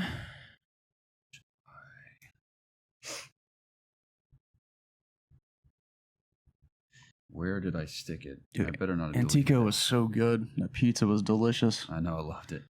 Like, I want to go back now. Every time it's good. Like, I already got more room. I need to take a little dump, though, after this. Me too, man. So bad. How Want to bad? dump together? I've always wanted to do this thing where, say, you or I are sitting on the toilet like normal. You've always wanted to do this? Yeah, with Okay. you. So let's say you're sitting on the toilet like a normal man. I mount you and face you, and then I dump in between your legs into the same So you hole. don't hit my legs. It's just another hole, another access point. Exactly. So I'm sitting in your lap facing you, dumping in between your legs. Where as do you you're put your dumping. feet? On the wall behind you or something, I guess. Jesus Christ. That's one of the most What if you poop on fantasies my I've ever dick? had, but I would. Oh. Undoubtedly. Oh, in that case, let's do it. Man, it saves some time, some water, Yeah. and we can both relieve ourselves simultaneously. So. Maybe like the two smells would cancel each other out so it smelled good. Exactly. I have that. My mom had this leftover. It's called what's it called? It's like this spray bottle you spray in the toilet before you dump, and it like eliminates odor completely. Interesting. You mean you could just flush right when I've you never take had a to poop. use it because it's my apartment, whatever. But I have it if you want to try it. No. Maybe I'll let you go first, and then you spray the toilet before and after, so I don't have to have any misery when I'm going. How about that? Okay. Okay. I love that, Jake. And then I'll sit here and play Fire Emblem while you take a shit. Here's a fun one. Okay. Kinder Egg writes in and says, "Howdy. Now that I would consider myself a connoisseur in trailers. How some people can make real good shit ones that sell you on something instantly, while others just throw out base, awkward, sloopy stuff. What are your top emotional, badass, goosebump-inducing, hella lit trailers you've seen?" Oh my God, this is tough. I made a list because I had this originally for Ask IG, so I'm prepared. You lucky bastard. All right, go through yours. The original Gears 1 trailer with Mad World, naturally. Okay. Changed my life forever. That's what got me into Xbox. I was always a Halo fan because I played at buddies' houses, but what got me into actually being part of the Xbox ecosystem was Gears of War originally. The Gears 2 Rendezvous trailer is by far one of the most badass trailers I've ever seen when that guy reads the Rendezvous poem. I can't remember the name of the author of that poem, but that's still, just because of that trailer, one of my favorite poems of all time. Okay. The Spider-Man trailer for Spider-Man PS4 where he's like falling and like works his way back up the building gets me. The trailer for Logan is really impactful. I remember that, yeah. Crisis 3's New York trailer where it's like a spin on the Frank Sinatra New York song, but it's like a female vocalist and like a somber tone singing it. It's really beautiful. I haven't watched that one. And of course, Fallout 4 to this very day still hits me in the chest every time I see that trailer. In spite of now Fallout has seemingly fallen a bit going into Fallout 76, I still really, really loved every bit of Fallout 4. Yeah. Totally understood the criticisms it received, but as a fan of the franchise, I loved it. And that trailer, I will never forget seeing it for the first time after waiting for it for so long. Yeah. So good, man. I can imagine, dude. What about you? My favorite trailer of all time was the third expansion of World of Warcraft. It was called Wrath of the Lich King.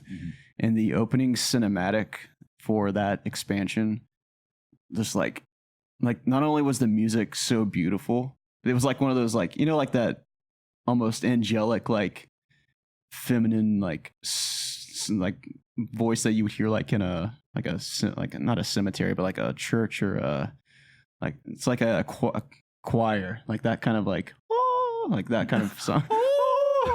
Like that would like. If I wanted to be an opera singer, I think I could do it. It's kind of like the same, like you would hear it during like a fantasy setting of like, you know, of like a Lord of the Rings, something like that. It has like that kind of music, and it's like the snowy terrain with like a frost dragon like swooping down, and like the undead like Lich King army like marching across Iceland. It just like brings back a lot of memories for me, and not only just seeing that trailer for the first time and all the excitement that it created within me, but then like having also now played through the expansion and like just remembering back to all the good times that I had raiding and just doing all the content was just an absolute blast. Dude, the more you talk about this, the more it's making me need to poop. Same.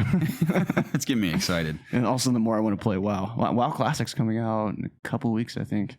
That's very exciting. So I don't know if I'm going to play Astral Chain. That sounds I might just play that. Very streamable, Jacob. Yeah. That's something to heavily consider. I should, yeah. I'm not trying to tell you how to stream, man, but that's a good idea. Solo event for Apex, WoW Classic. I do enjoy streaming Second WoW. playthrough of Fire Emblem. You got a whole log of stuff you can be streaming, man. You're right. Especially consider the things on people as Facebook streamers. Yeah, there's probably not that many people streaming WoW. Exactly, that's what I'm saying. Yeah, it's a good point. I'm just saying. I've said that too many Maybe times. Facebook will pay me millions like they did Ninja. Oh, that Mixer play Ninja. Maybe I'm the... Then you can make the big move to somewhere else like Ustream. In a controversial move, Jacob Alka switches to Ustream. Ustream invest every last penny they had, and it launches the streaming platform back to the top. Wasn't that one of the platforms you could stream on PlayStation? Yep, when it first launched in 2013. I think it was the only one at first, actually. No, it was Ustream and Twitch. Oh, you could always stream on Twitch? Okay. That's funny. Yeah, I'll never forget that. So who owns Ustream, I wonder? I have no idea. Because I know Apple has a streaming service, but I don't remember what it's called. I don't think it's Ustream. Before I forget, shout out to the Starry Night trailer for Halo 3. Love that. What's one more recently? Oh, that Halo 5 trailer. I remember it being really good. I remember liking that too, because it's like that, you know, Locke has like, I remember there's like two different trailers, like one where Chief has Locke on the ground, and then the other where Locke has Chief on the ground. I remember that, like, that was such a cool marketing campaign, but then like the game came out and it was so disappointing in terms of... No, it's like the story was nothing like what they advertised, which is so disappointing because the concept was so strong. It was like this manhunt, and then like it ended up being not that big of a deal. I know, and Locke joins Chief's side like halfway through the game. Zach just called me, by the way. Did he? Yeah. Dude, call him back real quick. You call him back. Okay. Did he call me? No, I called you, not me. That's surprising. Maybe because you called him last. Maybe. I think he just likes me more, dude. Hello? Hey, are you at work right now? I am. Okay, I don't want to take up your time then. We're just doing the podcast. We had a quick question for you, but if you're busy, I understand. We can do rapid fire. What you got? Okay, what are your hopes and dreams for season 7 of the Clone Wars? Season 7 of Clone Wars. Jedi, Obi-Wan. Okay, next question. that was all of them, man. All right, just want to give a special shout out to Marble Chicken, real OG, backed us up last night on Apex. Yeah. I don't know, I'm on the spot here. I was going to get some luggage. Zach, I love you. I miss you. I love you too. Have y'all made the announcement yet? Oh, no. You want to make it yourself right now? Yeah, I'll make it now. It's Obvious Gaming Community. Zachy B is bringing a little child onto this earth February 2020. What's up? Hey. Oh, yeah. We can really call you Papa Bynum now. That's right, yeah. So dad jokes are only getting better from here. Amen. Yeah, that's it. I love you, boys. We love you. Love everyone out there listening, and love you all to bits. Want to get you on the lips, and I'll chat you soon. All right, we love you. Bye. Later, boys. See ya. See ya. Glad we can get that in there. Yeah. So, what do you say about the Clone Wars? Obi-Wan, Jedi. Those are good things. I mean, that's basically what I think most of us wish for at this point. I want an Obi-Wan movie. Like, can't we just make that before McGregor dies? You know, We'll see if it ever happens. like let's get an old Ben movie with him playing. I old think Ben. Disney's going to have to reevaluate everything they do with Star Wars post Episode 9. It depends on what the reception of Episode 9 is. And the box office return, frankly. I was thinking the other day, like, I know this is something I don't want to necessarily say, but I kind of agree with now. Is Star Wars really that great anymore? Like, is it really that great? I think the world and the original trilogy, even the prequels to an extent, it has a ton of potential. I think Star Wars as a brand is still awesome. I just think the direction they've taken this new trilogy has been pretty poor. It's been disappointing. Very. And I've decided, I know this is not probably right of me You're to say. boycotting 9 and you're not going to see it. No, I'm going to see it. I got to see it through at this point. Yeah, you do. But how I consider Halo 4 and 5 to be fan fiction, No. this new trilogy is fan fiction. What about the to me. prequels, though? Is that canon? That's canon because George Lucas worked on it. So you think the prequels are better than these movies? Yes. Okay. I think from a storytelling standpoint, yes. Acting and directing, definitely not. No. Visual effects, definitely No. not. But as far as the story is concerned, it is a better story than this new trilogy. I think I can agree with that. So Yeah, I respect that opinion. that's my opinion. And Are you a little biased? Maybe. I mean, you grew up with it, so. slightly, but there's much. Again, I still like Force Awakens for what it is, but no one can deny that it's a ripoff of A New Hope. Yeah. Last Jedi sucks. It's the most safe movie I've ever seen. I don't like Last Jedi at all. No. I made it actually a goal of mine to never watch that movie ever again for as long Really? as I live. Never? Yep. I have no desire. I've seen so many critiques of it now that I've seen all the key parts of the movie. I'm like, I don't need to see it ever again. See, I really like parts of that movie, but for the most part, I don't like it. Yeah, it's not good to That's me. the only Now, Star I Wars will movie say, that I don't like. visually, it's one of the most beautiful Star Wars movies ever made by Yeah, far. It 100%. is gorgeous to look Yeah. at. Like, whoever the cinematographer was, they absolutely killed it. Mm-hmm. Story, hate it. Most of the movie just I think the bores me worst to death. part is that most of the characters are forgettable. Like, they're not that. Very. Couldn't care less about the new cast of characters. If they all die in the next trilogy, fine. Mhm. They won't. And they've wasted Finn. Oh, yeah, big time. What's he doing? He's goofing around. He hasn't man. had a moment He's yet. a big goof. Yeah. He was almost gonna had be his a moment Jedi. Last Jedi, but Rose ruined it. Yeah. Thanks, Rose. We're not going to win this war by killing the things we hate, but by saving the things we love. I hate that. I don't like that. He could have. Let's move on. Yeah. But new trilogy to me, straight up fan fiction. Sorry. I hope that the Game of Thrones writers, or the writers, right? Or directors. Yep. You see that they signed that deal with Netflix for $200 million? Mm-hmm. Yeah, the D&D, those two writers signed a deal with Netflix to produce, I think, a multitude of shows and possibly films for $200 million. Good Lord. I hope it's think worth their they're set investment. now. At least now we know they're probably not working on Star Wars. How could they work on Netflix product? Yeah, what are they doing first? Netflix production and Star Wars. When were those Star Wars movies supposed to be made? I hope Disney's smart enough to know that they can never work with Rian Johnson again. They can No. never work with D&D after the disaster that was Game of Thrones season 8. I hope they realize that, like, while we have made mistakes, let's not continue to make mistakes. Yeah, wasn't Johnson supposed to direct that new trilogy? New trilogy, yeah. I think they've canned that. We'll see. I think they have, because they have ceased solo. Not I don't mean like literally solo, but like standalone solo Star Wars movies. Were they working on another one? I think they had a couple in development, but none of that had begun production. They canceled those temporarily. Weren't there like rumors of a Boba Fett movie? There were. Now, that's basically the Mandalorian at this point. Yeah. Which I'm still looking forward to. Like that's a story that I want to see. I'm very excited for that. I hope it's awesome.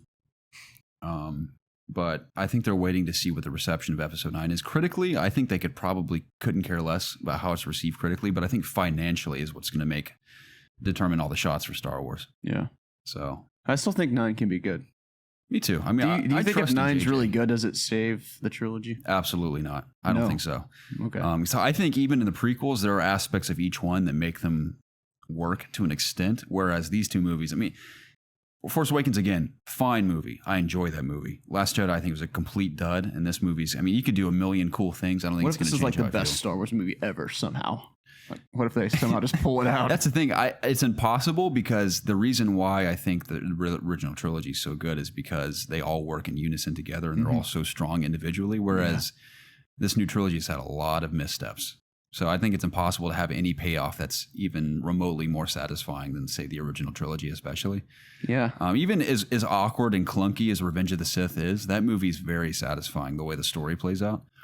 I still really enjoy that movie, despite how awful the dialogue is, and a lot of the performances are pretty weak too. But as far as the story is concerned, that's still great to me. Okay. Don't get me wrong, I am 100% seeing Episode 9, like no doubt about it. What's it called again? Rise of Skywalker. Yeah. So I have no doubt that JJ is going to do something that's at the very least entertaining. So that's the problem with The Last Jedi. I wasn't even really that entertained by it. I was just bored. Yeah. So I think, if anything, JJ is a very entertaining filmmaker. So I think we're going to have a fun movie to watch for sure. Yeah. There was no like big finale in The Last Jedi, it seemed like. Like there was, but there wasn't like a big moment. No, it was pretty goofy. It's like there's always like that moment between good and evil. But like that kind of happened, but it kind of didn't too. Like unlike the other movies. Yeah, I'm not into it. Let's stop talking about it. Yeah. Anyway, let's do at least one more community question. Okay. What you got for me? Let's see if we got a good one here to end. That's game related. Hang in there, Jacob. I'm fine. We could go on another 5 hours, and I'd be willing to. Oh, here's one. Here's one. This is a good one. Okay. Have we answered this before? No, this is probably really old too. Okay. Mongus writes in and says, Mongus. Lads, what's your hangover meal of choice? Oh. Something greasy, something clean. Or are you like me and become absolutely famished but unable to eat? Oh, that's not me. I'm definitely very hungry when I'm I got a dump, dude. Same.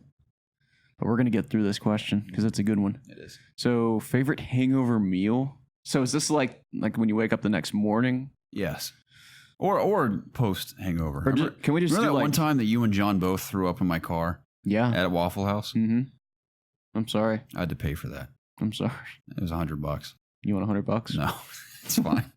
I distinctly remember that though.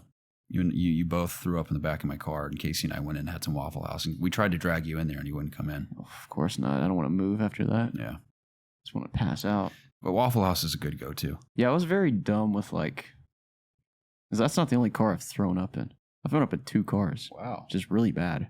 It's really bad. Actually, no, it was just one. And I don't think it was it your car or was it Casey's car? I think it was Casey's. Probably Casey's. Because I think I threw up in her vehicle in particular.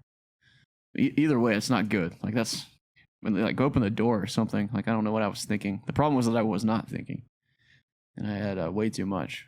But I think my favorite place to go, like either the night after we drink, you go out, you drink, then you on your way home, you stop at Waffle House. That is the perfect place to stop at. Either that or Cookout. Cookout is also very good. But I've had, I don't know, Waffle House is more memorable for me. Just because it's Waffle House, man. And if you haven't experienced Waffle House wherever you are in the world, you're missing out on good, old-fashioned home cooking. Because I had a waffle from there the other day. I went there for lunch at work. Waffle House? Oh, yeah. And a waffle for lunch? Yeah. Wow, I had breakfast for lunch, yeah. I had 1 biscuit and gravy, 1 waffle, hash browns, eggs. Some good brunch there. And bacon. I had a bunch of food. It was good. I hadn't been there in a long time. Yeah. I don't go there anymore. So it was nice. I was there not too long ago. I love that place. My buddy got this chocolate chip waffle. and they put so much chocolate chips on it. It basically looks like poop. Yes. It's too much chocolate It was way chips. too much. Yeah, it ruins it. Yeah, but it looked like he enjoyed it, you know. All right. Chocolate chip waffles are good. Yeah, I like a good chocolate chip waffle if it's minimal on chocolate chips. Would you rather have chocolate chips or blueberries in your waffle or pancakes? Probably blueberry. I'm more of a chocolate guy. Okay. And you could put a nice little butter on there Yeah. with the syrup. Ooh. Yeah. Ooh. I've never been like completely like plastered drunk before, but times when Mhm. I've drank fairly heavily, I will relinquish my sorrows with Chick-fil-A the following day. Chick-fil-A is so good. It's because it's so close. So I've been drinking the frosted strawberry lemonade. It's a good I beverage. love it. It's a great beverage. Peach milkshake doesn't exist to me anymore. It's Yeah. the strawberry milkshake. Yeah, now. it's my go-to as well. I might have one on my way to work today. Mm-hmm. Of course, I already had gelato. I already had pizza. I should Yeah. probably avoid that. Yeah. I'll probably just have a water on the way home. Yeah. After all that. That was good stuff, though. It was. I actually really do. Thank you for introducing me to Antico. Dude. Or Antico. Of course, I'm down to date anytime. Yeah. Hopefully, you'll wind up in my neck of the woods in the near future, and Yeah. we'll go out all the time. Do you want to discuss where we should go next? Do we want to try another new place? There's a million places we could Where, go. where else could we go? Like next Thursday? Okay, we've tried Pokey. We've had the pizza. You've been to Fox Bros, haven't you? No. Oh, holy crap, Jacob. You like barbecue. I drive don't you? by it all the time. You like barbecue? Oh, yeah. Best, I swear on my life. I've had barbecue all over the country, Jacob. All over the United States. Okay. By far the best barbecue I've ever had. Okay. I am bold enough to say they have the best wings on the planet. Really? Is that And what I should get? I never make that claim about anywhere. I never say this place has the best this or best that because I know it's going to underwhelm some people. Are they best barbecue wings or just best hot wings? You can get hot wings if you prefer, but as far as I do. barbecue wings are concerned, best on the planet. I'm not a big barbecue wing guy. That's all right. We'll get So- some hot wings too. Okay. I mean, all their food's great, but as Yeah. far as wings are concerned, man, it'll kill you. So if there was one dish you say I should get, would it be the wings or would it be like some nice barbecue? I think they're known for just their meat in general. I get the combo plate. I get the pulled pork and the pulled brisket. Ooh. I get fried okra and mac and cheese. Ooh. God bless it. I'm already sold. Let's go right now. Killer sweet tea as well. Can we like fast forward to Thursday? I'd love to. Because that's all I care about. I was there right last now. night with Evan. You son of a gun. Incredible. Yeah, let's So- do it. Perfect. Thursday it is. All right. Ladies and gentlemen, that will be episode 211 of the It's Obvious podcast. We apologize that our weeks were not even remotely interesting to talk about, unfortunately. The news was light, but we got through some fun community questions. And of course, we appreciate your continued support.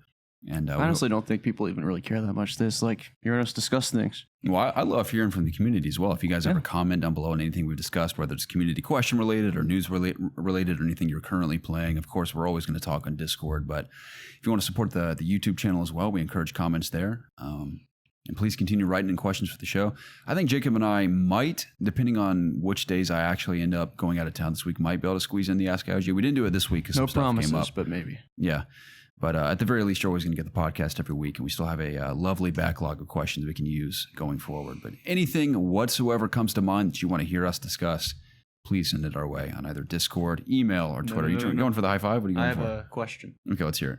I'm raising my hand for a question. Are you going to be out of town Thursday? Because that's when we I would go eat. think so. Dude. I'll double check, though. Don't worry. I'll double check. I know it's upsetting. It's very. How are we going to go eat barbecue if you're gone? We'll figure it out. Don't Huh? worry. Don't worry. Am I going to have to come down here next Saturday too? We'll find out. I would be willing to do that. Just if we had some hold barbecue. tight on that. I'll have Okay. an answer for you. All right, Dad. But again, ladies and gentlemen, we love you to bits. Hope you have a wonderful week. Yes. Hope you play some awesome games. I'll be on Hunt probably a little bit this week. I'll be on pretty busy, Apex. Got to check out that solo mode. but yeah, if anyone wants to team up in either of those games, you can't team up in solo, obviously. But Stay tuned also to Discord for announcements from me in regards to streaming too. there we go. So I might start back maybe later this week. We'll see. I hope you do. And I don't know what I'd stream. It would either be Apex, maybe Fire Emblem. Maybe I'll hold out for WoW. We'll see, dude. But I definitely want to get back into it. Cool. I look forward to it, Jake. I'm sure many other people do as well. Follow me on social media too. Do that. Jocko27. Yeah. Very easy. Yes, it is. All right, ladies I and gotta gentlemen. poop so Again, bad. and me too. I was going to say, why don't you say we shut off these microphones and go take a dump together? Please. I have to wait for you, so let's go. Now you're going first. No, you. You're the guest, Jacob. You're going first. I don't want you to have to use I'll just poop in the sink there. It's fine. we could do the thing we talked about. We'll both go at the same time. I got a garbage disposal, man. It'll be just fine. Can you imagine how painful that would be to just stick something in there that is attached to you and have it ripped off? Well, I certainly have no intention of doing that, so I'm not going to imagine it either. What would hurt worse, your dick or your finger? Dick's always going to hurt more. You think? Yes. Yeah. From not only from a physical standpoint, but emotional standpoint as well. It's awful. You lose your manhood. Yep. There it goes. What about your tongue or your dick? Which would hurt worse? Probably the tongue. Probably tongue. Yeah. You're gonna die either way. Yeah, if one of those are gone, you're a dead. goner. All right, let's end the podcast. All right, ladies and gentlemen, we love you to bits. We'll catch you again soon. Have a good week. Protect your body parts, everyone. Yeah, from garbage careful. disposals. Yeah, it's dangerous things. Goodbye. All right, see ya.